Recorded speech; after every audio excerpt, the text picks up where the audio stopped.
Welcome to స్వతంత్ర. నేను విజయ్. ముందుగా హెడ్లైన్స్ చూద్దాం.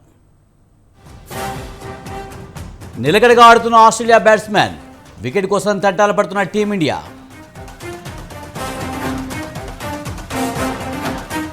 కాళేశ్వరం మిషన్ భగీరథ పేరుతో దోపిడీ, ఖానాపూర్ ఆసిఫాబాద్ సభలో ప్రియాంక ఫైర్.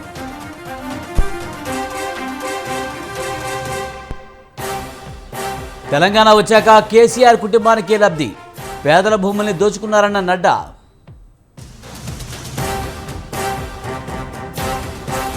రాష్ట్రానికి ఎన్నికలు జీవన్మరణ సమస్య, వాల్మీకి బోయల్ని ఎస్టీ జాబితాలో చేరుస్తామన్న కేసీఆర్.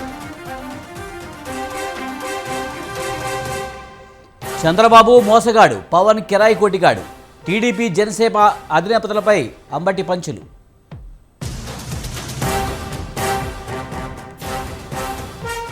కాల్పుల విరమణ ఒప్పందం కుదరట్లేదన్న అమెరికా, గాజా డెత్ జోన్గా మారిందన్న WHO.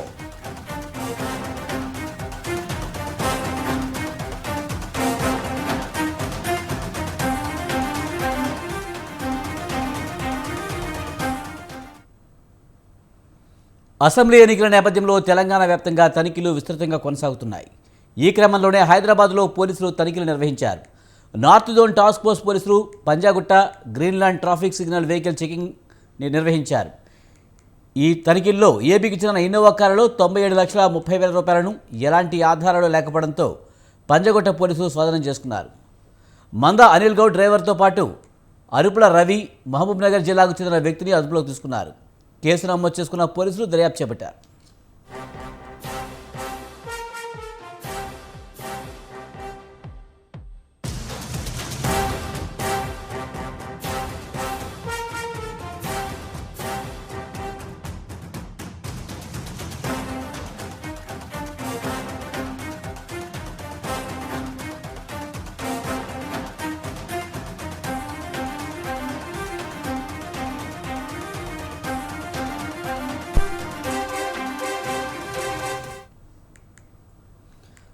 అసెంబ్లీ ఎన్నికల నేపథ్యంలో తెలంగాణ వ్యాప్తంగా తనిఖీలు విస్తృతంగా కొనసాగుతున్నాయి. ఈ క్రమంలోనే హైదరాబాద్లో పోలీసులు తనిఖీలు నిర్వహించారు. నార్త్ జోన్ టాస్క్ ఫోర్స్ పోలీసులు పంజాగుట్ట, గ్రీన్లాండ్ ట్రాఫిక్ సిగ్నల్ వద్ద వెహికల్ చెకింగ్ నిర్వహించారు. ఈ తనిఖీల్లో ఏపీకి చెందిన ఇన్నోవా కారులో 97,30,000 రూపాయలను ఎలాంటి ఆధారాలు లేకపోవడంతో పంజాగుట్ట పోలీసులు స్వాధీనం చేసుకున్నారు. మంద అనిల్ గౌడ్ డ్రైవర్తో పాటు అరుపుల రవి, మహబూబ్నగర్ జిల్లాకు చెందిన వ్యక్తిని అదుపులోకి తీసుకున్నారు. కేసు నమోదు చేసుకున్న పోలీసులు దర్యాప్తు చేపట్టారు.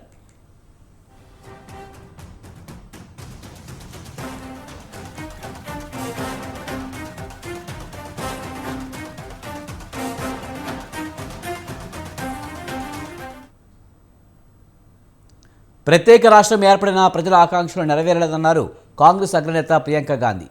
తెలంగాణ ఎన్నికల ప్రచారంలో భాగంగా ఉమ్మడి ఆదిలాబాద్ జిల్లాలోని ఖానాపూర్, ఆసిఫాబాద్లో పార్టీ నిర్వహించిన కాంగ్రెస్ విజయబేరి సభల్లో పాల్గొన్నారు.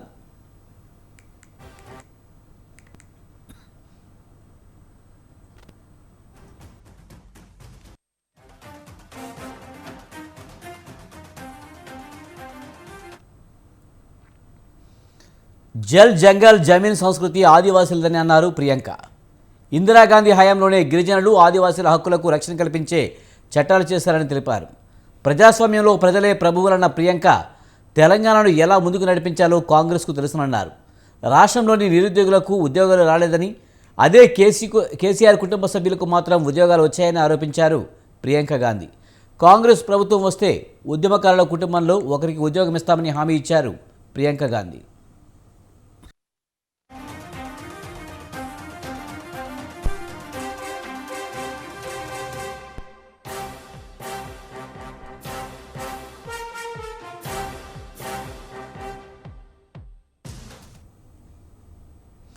రాష్ట్రంలో కాళేశ్వరం మిషన్ భగీరథ పేరుతో దోపిడీ జరిగిందని ఆరోపించారు ప్రియాంక. బీజేపీ, బీఆర్ఎస్ ఒకటేనని విమర్శించారు. పార్లమెంట్లో బీజేపీ పెట్టిన పలు బిల్లులకు బీఆర్ఎస్ మద్దతిచ్చిన విషయాన్ని ఈ సందర్భంగా గుర్తు చేశారు ఆమె. ఎంఐఎం కూడా వీరితో పాటే జట్టు కట్టారని ఆరోపించారు.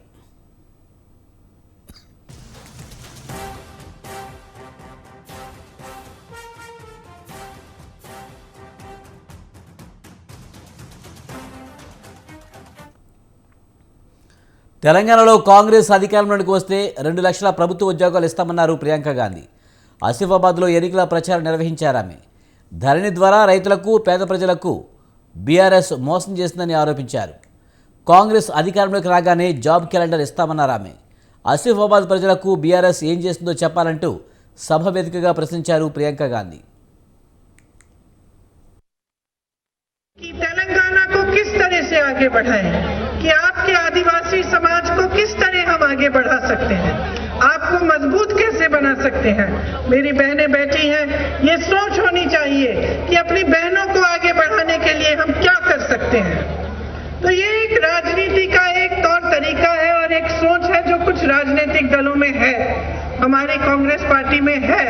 आपने खुद देखा, चाहे इंदिरा जी हो, चाहे सोनिया अम्मा हो, मेरी माता जी, जिन्होंने देखा कि आपके दिल में एक दर्द है, जिन्होंने देखा कि तमाम नौजवान युवा शहीद हो रहे हैं क्योंकि आपको अपना एक प्रदेश चाहिए था।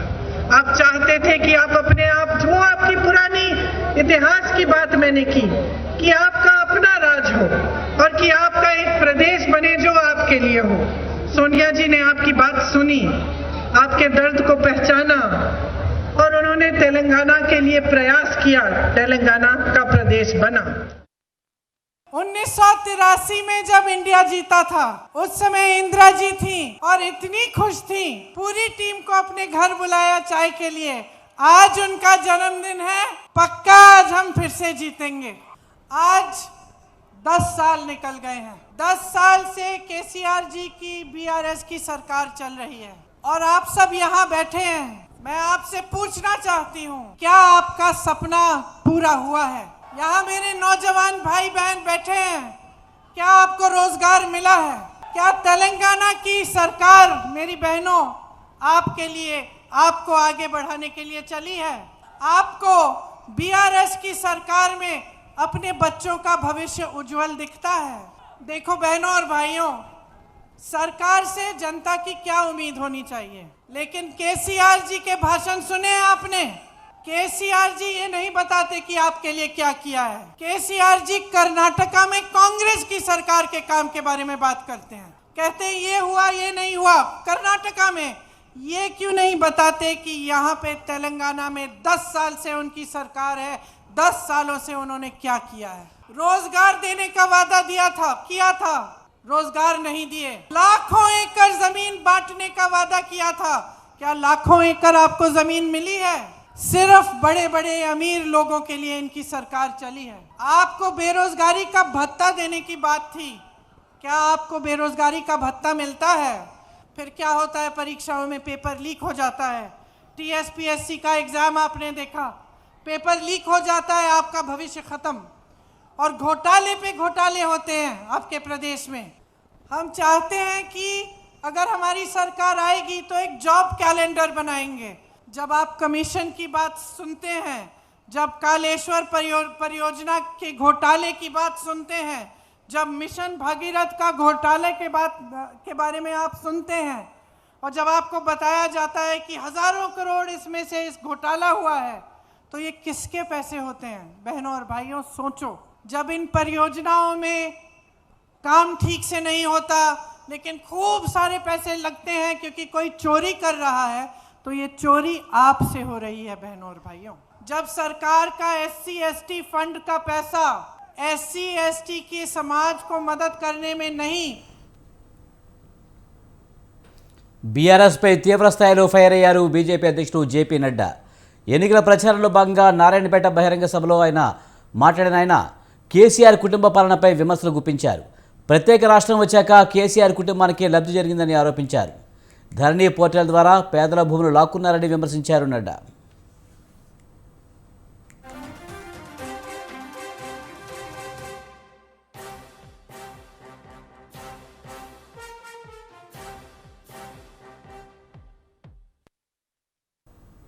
కాంగ్రెస్ పైన విమర్శలు కురిపించారు నడ్డా. కర్ణాటకలో ఇచ్చిన హామీలను నెరవేర్చడంలో కాంగ్రెస్ పార్టీ విఫలమైందని చెప్పుకొచ్చారు. అక్కడ ఇచ్చిన ఒక్క హామీని కూడా అమలు చేయలేదన్నారు. ఇక్కడ కూడా 6 గ్యారెంటీలు ఇస్తామని కాంగ్రెస్ చెబుతుందని, వాటిని నమ్మొద్దంటూ ఓటర్లకు విజ్ఞప్తి చేశారు నడ్డా. के बगल में ही कर्नाटक लगता है। मैं अपने कांग्रेसी भाइयों से पूछना चाहता हूं कर्नाटक के भाइयों से पूछना चाहता हूं और तमिलनाडु के भाइयों को याद दिलाना चाहता हूं, वो कांग्रेस की 5 गारंटी मिल गई क्या? कर्नाटक के लोगों को मिल गई क्या? मिल गई क्या? ये कभी भी जो कहता है वो करता नहीं है, लोगों को धोखा देता है और लोगों को छलावे में रखता है, ये भी हमको याद रखना। बताइए, कर्नाटक में फ्री बिजली बोला था 200 यूनिट फ्री देंगे, मिल गया क्या? मिल गया क्या? और पहले 24 घंटे बिजली आती थी, आजकल 4 घंटे बिजली आती है। क्या यही तुम नारायणपेट में भी चाहते हो? नारायणपेट में ये चाहते हो क्या? चाहते हो क्या? बताया था कि हम महिलाओं को फ्री बस सर्विस देंगे, बस में बैठने का इंतजाम ही नहीं है तो फ्री क्या देंगे? ये हाथी के दांत दिखाने के और हैं और खाने के और हैं। एक बात की कांग्रेस पार्टी में गारंटी है, एक बात की गारंटी है, और वो केसीआर से मिलती जुलती गारंटी है। दोनों की एक बात की गारंटी है, जहां कांग्रेस होगी, जहां केसीआर होगा, वहां भ्रष्टाचार होगा, इसकी गारंटी है। वहां घोटाला होगा, वहां लूट होगी, वहां लोगों के साथ धोखा दिया जाएगा, ये बात की पक्की है। हम यहां ये भी बताना चाहते हैं कि हमने तय किया है कि हमारी बहनों को आप इनको चुनाव जिता करके भेजिए, साल के 4 सिलेंडर मुफ्त भारतीय जनता पार्टी पहुंचाएगी, ये भी हम आपको बताना चाहते हैं। आपको ये भी हम बताना चाहते हैं कि बैकवर्ड कास्ट का हम चीफ मिनिस्टर बनाएंगे, बीसी का सीएम, लेकिन जैसे मैं मुक्ति और मुक्ति हो, चाहे पंजाब में प्रकाश सिंह बादल के बाद सुखबीर बादल हो, चाहे हरियाणा। తెలంగాణ ఎన్నికల్లో పార్టీల పరంగా మరో కీలక అంకం ముగిసింది. ప్రధాన పార్టీలైన బీఆర్ఎస్, కాంగ్రెస్, బీజేపీ తమ మేనిఫెస్టోలను విడుదల చేశాయి. ప్రతి ఒక్క పార్టీ తమది ప్రజాకర్షక మేనిఫెస్టో అని చెబుతుంది. ఇంతవరకు బాగానే ఉన్నా వాటి అమలుకు అయ్యే ఖర్చు ఎంత, ఇందుకు కావలసిన నిధుల సమీకరణ ఎలా, ఇదే ఇప్పుడు అందరిలోనూ ఆసక్తి, అంతకు మించిన ఉత్కంఠ రేపుతుంది.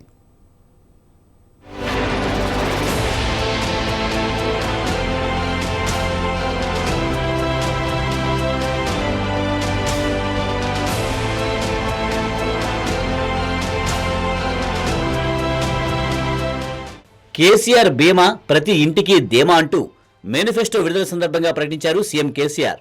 తెలంగాణ అసెంబ్లీ ఎన్నికల్లో మరోసారి గెలిచి హ్యాట్రిక్ సాధించాలన్న పట్టుదలతో ఉన్న అధికార బీఆర్ఎస్ అందుకు తగ్గట్లుగానే అందరికంటే ముందుగా ఒకేసారి అభ్యర్థులను ప్రకటించింది. అక్టోబర్లోనే మేనిఫెస్టోను ప్రజల ముందుంచింది.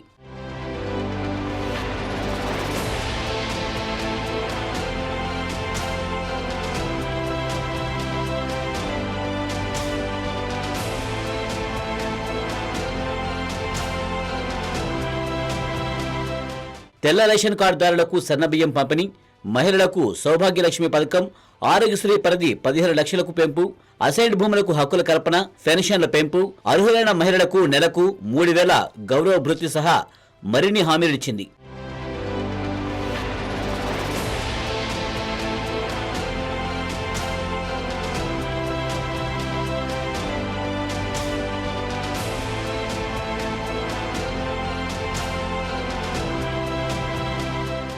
వరుసగా 2 సార్లు ప్రతిపక్షంలో ఉండడంతో ఈసారి ఎట్టి పరిస్థితుల్లోనూ విజయం చేజారనివ్వద్దన్న పట్టుదలతో ఉంది హస్తం పార్టీ.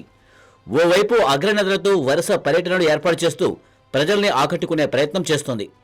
మరోవైపు ఈ నెల 17న అభయహస్తం పేరుతో పార్టీ మేనిఫెస్టోను విడుదల చేశారు ఏఐసీసీ అధ్యక్షుడు మల్లికార్జున ఖర్గే. గతంలోనే 6 హామీలనిచ్చిన కాంగ్రెస్ పార్టీ 37 ప్రధాన అంశాలతో తమ మేనిఫెస్టో ప్రకటించింది.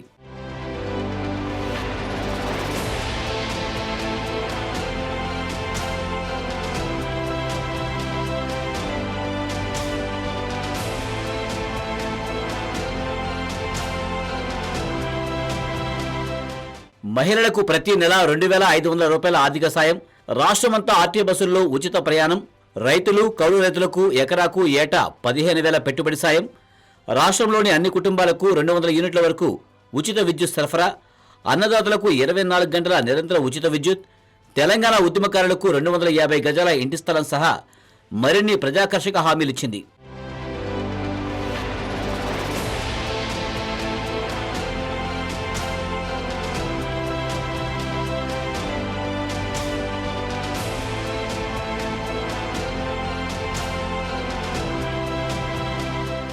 ఇక అందరికంటే చివరగా సకల జనుల సౌభాగ్య తెలంగాణ పేరుతో మేనిఫెస్టోను ఆవిష్కరించింది కమలదళం. బీసీ ముఖ్యమంత్రి, ధరణి స్థానంలో మీ భూమి యాప్, వరికి 3100 మద్దతు ధర, పంటలకు ఉచిత బీమా, కాళేశ్వరంపై సమగ్ర సమీక్ష, మహిళలకు 10 లక్షల ఉద్యోగాలు, ఇలా మరికొన్ని కీలక హామీలిచ్చారు కాషాయ పార్టీ నేతలు.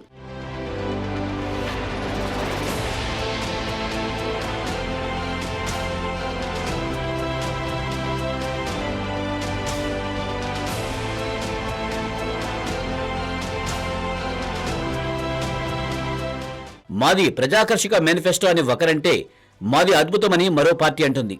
మేమేం తక్కువ కాదని ఇంకొకరు చెబుతారు. ఇంతవరకు బాగానే ఉన్నా ఆయా పార్టీలు అధికారంలోకి రావడం కోసం ఇస్తున్న హామీలకు అయ్యే ఖర్చు ఎన్ని వేల కోట్లు అన్నదే ఇక్కడ ప్రధానమైన అంశం. వాస్తవానికి రాష్ట్ర బడ్జెట్ ఎంత, హామీల అమలుకు అయ్యే ఖర్చు ఏంటి, నిధుల లభ్యత ఎలా ఉన్నా హామీల అమలు ఎలా అన్న దానిపై పార్టీలు చెబుతున్న లెక్కలకు వాస్తవంలో జరిగే దానికి పొంతనే ఉండడం లేదన్న విమర్శలు ఉన్నాయి.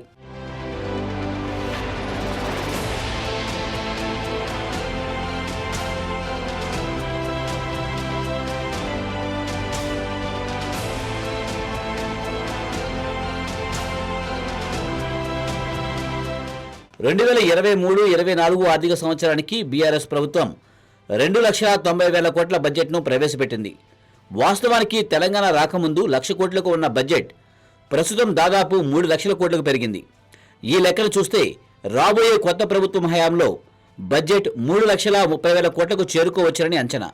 పాత హామీలతోనే ఇంత ఖర్చంటే ఇలాంటి పరిస్థితుల్లో కొత్తగా ఇస్తున్న హామీల అమలుకు బడ్జెట్ సరిపోకపోతే ఏ స్కీమ్లు రద్దు చేస్తారు, లేదంటే సర్దుబాటు ఎలా అన్న ప్రశ్నలు తలెత్తుతున్నాయి.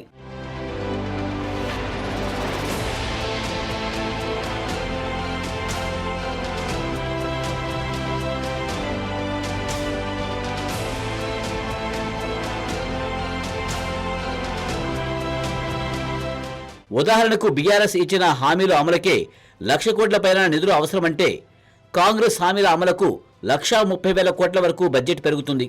ప్రస్తుత రాష్ట్ర బడ్జెట్ ప్రకారం చూసుకుంటే ఉద్యోగుల వేతనాలు, పెన్షన్లు, నిర్వహణ వ్యయం ఇలా అన్నీ కలుపుకుంటూ పోతే మిగిలేది చాలా తక్కువ. పైగా ఇప్పటికే విపక్షాలు చెబుతున్నట్లుగా రాష్ట్ర ప్రభుత్వం 5 లక్షల కోట్ల మేర అప్పుల్లో ఉంది. అంటే కొత్తగా అప్పులు దొరకడం కష్టమే. పోని రాబడి అయినా విపరీతంగా పెంచుతారా అంటే అది చెప్పలేని పరిస్థితి. మరి ఇలాంటి వేళ కేంద్ర సహకారం కూడా సరిగ్గా అందకపోతే సీన్ ఏంటన్నది మరింత ఆందోళన కలిగించే అంశం.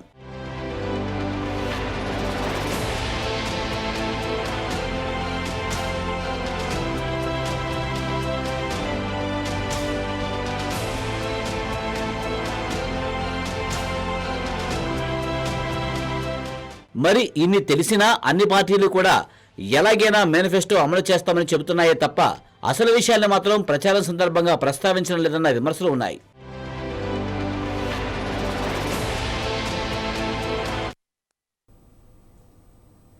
కాదు లేదంటూనే మరోసారి పార్టీ మారిపోయారు విజయశాంతి. తెలంగాణ ఎన్నికలు కీలక దశలో ఉన్న వేళ కమలదళాన్ని వదిలేసి కాంగ్రెస్ పంచకు చేరిపోయారు. దీంతో వెంటనే ఆమెకు కీలక బాధ్యతలు అప్పగించింది హస్తం పార్టీ. మరి రాముల మరాకతో కాంగ్రెస్కు కలిగే మైలేజ్ ఎంత, బీజేపీకి వచ్చే నష్టం సంగతి ఏంటి?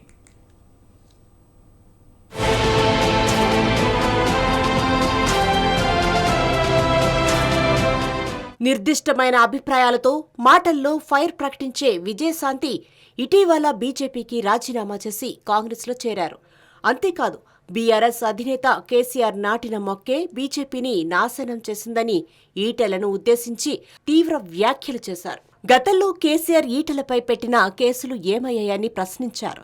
బీజేపీ దానికదే నాశనమయ్యేందుకు కేసీఆర్ నాటిన మొక్కే కారణమన్నట్టు స్పష్టం చేశారు. శనివారం నాడు ఆమె గాంధీభవన్లో మాట్లాడుతూ బండి సంజయ్ని తెలంగాణ బీజేపీ రాష్ట్ర అధ్యక్షుడిగా మార్చడంతోనే బీజేపీ గ్రాఫ్ పడిపోయిందని స్పష్టం చేశారు.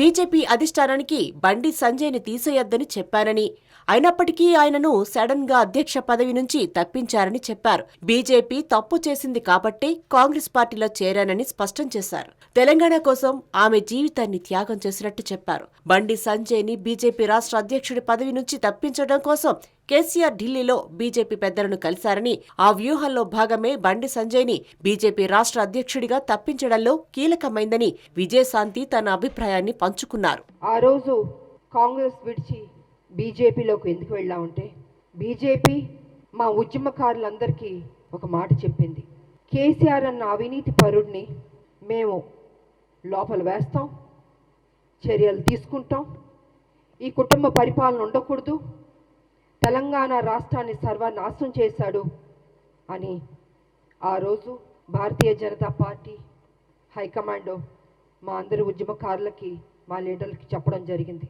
సో కేంద్రంలో మీరున్నారు, తప్పకుండా మీరు మాట ఇచ్చారు, ఆ మాట కట్టుబడి ఉంటారు, చర్యలు తీసుకుంటారన్న నమ్మకంతో భారతీయ జనతా పార్టీలోకి మేము వెళ్ళడం జరిగింది. అక్కడికి వెళ్ళిన తర్వాత నెలలు గడుస్తున్నాయి, సంవత్సరాలు గడుస్తుంది, కానీ ఎటువంటి చర్యలు తీసుకోలేదు. తెలంగాణలో ఎన్నికలు సమీపిస్తున్న వేళ దీంతో ప్రధాన పార్టీలన్నీ ప్రచారంలో దూకుడు పెంచాయి. తెలంగాణ రాష్ట్ర ఆవిర్భావం తర్వాత తొలిసారి అధికారంలోకి రావాలని కాంగ్రెస్ పార్టీ తీవ్రంగా కృషి చేస్తోంది. డిక్లరేషన్లు, 6 గ్యారంటీలతో ప్రజల్లోకి వెళ్లిన కాంగ్రెస్ ఎన్నికల మేనిఫెస్టోను కూడా విడుదల చేసింది. ఎన్నికల బరిలో గెలిపే లక్ష్యంగా 66 హామీలతో కాంగ్రెస్ ప్రజలకు అభయహస్తం ఇచ్చింది. ఈ నేపథ్యంలో ఇటీవల పార్టీలో చేరిన విజయశాంతికి ప్రచార కమిటీ ప్లానింగ్లో కీలక బాధ్యతలు అప్పగించారు. పార్టీలో చేరి 1 రోజు కూడా గడవక ముందే ఆమెకు పెద్దపీట వేశారు. ప్రచార committee, planning committee chief coordinator, కన్వీనర్గా విజయశాంతిని నియమించారు. నేను బీజేపీలో ఉన్నప్పుడు, అందరు నాయకులు ఉన్నప్పుడు, హైకమాండ్ తెలంగాణకు వచ్చినప్పుడు ప్రతిసారి నేను మాట్లాడానండి. మీరు మాట్లాడింది ఎలా అనుకుంటారు, లోపల ఏం జరుగుతుందో నేనే చెప్తున్నాను కదా. నేను అధ్యక్షుడు కానీ బండి సంజయ్ గారిని పీకద్దు, వద్దు సార్, 4 నెలల ముందు అధ్యక్షులను ఎవరు పీకరు, ఎందుకు పీకుతున్నారు, డిజాస్టర్ అయిపోద్ది, అది కూడా నేను చెప్పాను. ఆల్ ద లీడర్స్ ఉన్నప్పుడే నేను చెప్పాను. ఇంకోటి, కేసీఆర్ మీద యాక్షన్ ఎందుకు తీసుకోవట్లేదు అది అడిగాను. నేను తీసుకుంటాం అన్నారు, తీసుకోలేదు. నేను అడగకుండా లేదండి, నా డ్యూటీ తెలంగాణ కోసం కొట్లాడడం. మీరు నన్ను ప్రశ్నలు వేయడం కంటే ఇదే ప్రశ్న మీరు కేసీఆర్ దగ్గరికి వెళ్ళి, నువ్వు ఎందుకు అందరినీ కొంటున్నావు, ఈ డబ్బు తెలంగాణ ప్రజలది, ఈ డబ్బు తెలంగాణ ప్రజలకు దక్కాలి, నీ కుటుంబ పరిపాలన కోసం నిన్ను కూర్చోబెట్టింది ముఖ్యమంత్రిగా తినడానికి కాదు, తెలంగాణ ప్రజలకు అభివృద్ధి చేయాలి, తెలంగాణ ప్రజలకు మేలు చేయాలని మీరెందుకు అడగరు? ఇదే నా క్వశ్చన్. నన్ను అడగడం, ఉత్తమ్ గారిని అడగడం, లేకపోతే కుసుమ్ కుమార్ గారిని అడగడం. సార్ ఒక్క నిమిషం కాదండి, మీరు ఒక్క నిమిషం, చారి గారు please don't argue with me. మీరు న్యాయం కోసం పోరాడిన వాళ్ళతో మీరు ఆర్గ్యూ చేస్తున్నారు. అవినీతి పరుడైన కేసీఆర్ దగ్గర మీరు ఆర్గ్యూ చేయరు, మాట్లాడరు, మీ టీవీలో చూపించరు. మొత్తం మీద ఫైర్ బ్రాండ్ విజయశాంతి ఎన్ని పార్టీలు మారినా తన సినీ గ్లామర్, ఆమె పట్ల రాష్ట్ర ప్రజల్లో ఉన్న ఫాలోయింగ్ రాజకీయంగా ఆమెను నిలబెడుతూనే వస్తోంది. ఈ నేపథ్యంలో విజయశాంతితో క్యాంపెయినింగ్ చేస్తే కలిసి వస్తుందని కాంగ్రెస్ పార్టీ ప్రచార కమిటీ ప్లానింగ్ లో కీలక బాధ్యతలు అప్పగించారనేది రాజకీయ వర్గాల్లో సర్వత్రా వినిపిస్తున్న మాట. మరి రాములమ్మ తన సరికొత్త బాధ్యతలు టీ కాంగ్రెస్ గెలుపుకు ఎంత మేరకు దోహదపడతాయో వేచి చూడాల్సిందే.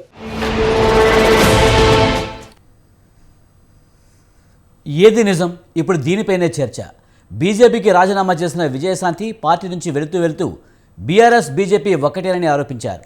కేసీఆర్ అవినీతిపై ఆధారాలున్నా ఎందుకు చర్యలు తీసుకోలేదన్నారు ఆమె. ఈ విషయంలో పార్టీ వైఖరిపై మనస్తాపంతోనే తాను రాజీనామా చేస్తున్నట్లు ప్రకటించారు. అయితే రాములమ్మ వ్యాఖ్యలపై స్పందించారు హోంమంత్రి అమిత్ షా. అసలు ఈ విషయంపై ఎవరూ తమతో మాట మాత్రంగానైనా ప్రస్తావన తేలేదన్నారు. బీసీ ముఖ్యమంత్రిని ప్రకటించిన తర్వాతే రాజగోపాల్ రెడ్డి, వివేక్ వెంకటస్వామి, విజయశాంతి రాజీనామా చేశారని క్లారిటీ ఇచ్చారు. దీంతో ఎవరు చెప్పేది నిజమన్న ప్రశ్న తలెత్తుతుంది.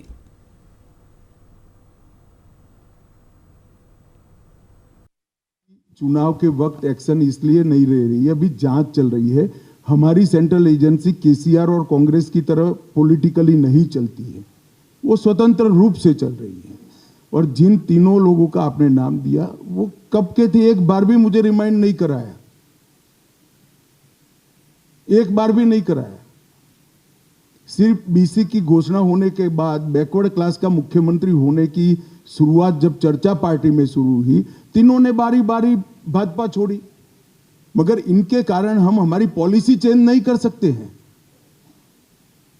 भारतीय जनता पार्टी ने सोच समझ कर तय किया कि तेलंगाना में एक बैकवर्ड क्लास का सीएम बनाएंगे।